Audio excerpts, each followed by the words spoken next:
Alright folks, what we want to do is we want to introduce and define electrode and cell potentials. We'll talk about how these are related to the standard hydrogen electrode, which we call She.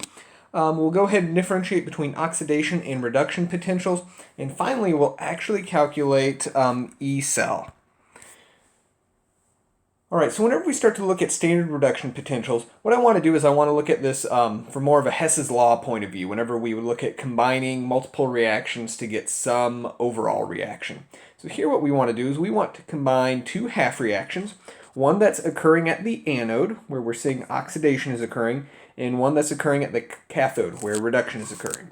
So whenever we combine these two reactions, what we'll see is the electrons will cancel out, and our overall reaction will look something like this. We'll have H2 plus copper 2 plus going on form 2H plus copper solid. Alright, so after we've combined these oxidation and reduction half reactions, we can just add up the potentials for each of these. So for instance, we might see the oxidation potential and the reduction potential, and overall the cell potential would be the sum of E anode plus E cathode here, because the anode is showing oxidation and the cathode is showing reduction. Alright, so how do we actually get these potentials? And we'll look at one with some numerical values in just a second. Well, we get these potentials by using a universal reference. There's other references that are used, but this is the one that is by and large used the most. And this is the standard hydrogen electrode. We call it the She electrode. And what we'll see here is that we've said that whether we're looking at the process of reduction or the process of oxidation, when it's losing electrons, we're calling this potential of the cell 0 volts.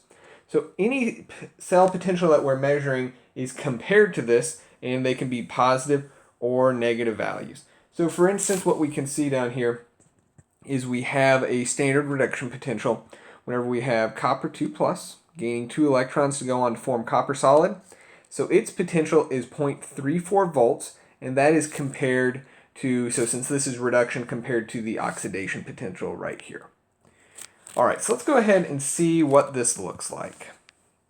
So here, what we're going to do is we're given an anode half reaction, a cathode half reaction, and then the overall cell reaction for our favorite reaction, zinc plus copper 2 plus yields copper plus zinc 2 plus. So here what we want to do is we can see that the addition of these two half reactions, so the oxidation half reaction at the anode and the reduction half reaction at the cathode, yields our overall cell reaction. So just like we did with Hess's law, we can combine these two cell potentials. So we could say E oxidation plus E reduction equals E cell. So if we want to find the standard oxidation potential here, what we can do is we can rearrange this, and we can find E standard of oxidation is equal to E cell minus E reduction. And we can plug in our values. Minus 0.34 volts. And then whenever we plug this in, we'll see that E oxidation is equal to 0.76 volts. So we can go through and solve this just like any of the other Hess's law problems.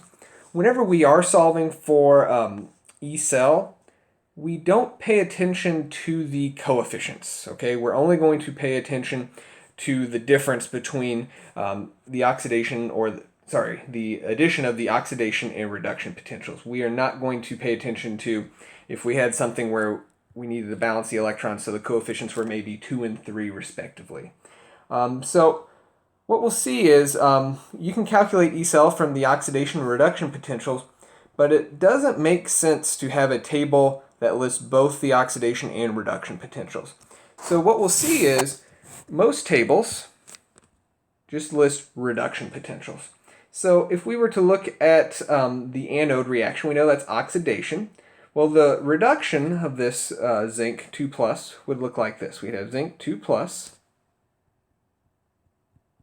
2 electrons yields zinc. Okay, so here we would know that since this is the exact opposite of this top reaction, E standard of reduction is actually equal to negative 0.76 volts. So why does this actually matter to us? Well, we know that we can find E cell by taking E of oxidation plus E of reduction. But whenever we look up values in a reference table, they're always given to us in terms of reduction potentials. So we'll actually end up calculating E cell by taking E the cathode, which is where reduction happens, okay, minus E anode, which is where oxidation happens. But since they're reduction potentials, that's why we put this negative sign in here. So E cell is equal to E cat minus E an. And what we're actually going to end up seeing as we keep going through is we're going to encounter E versus E standard. In E standard here, this just means that you have a pressure of 1 atmosphere, a concentration of 1 molar of whatever your species is, and that the temperature is 298 K. And we'll talk about whenever we're at non-standard conditions as we work forward. But the big takeaway from this lesson is that we can actually find E cell. Again, E cell is equal to the standard potential for the half reaction at the cathode, so E cat minus E anode. All right, and that does it for this first lesson. Next time we'll actually go through and solve for some of these values.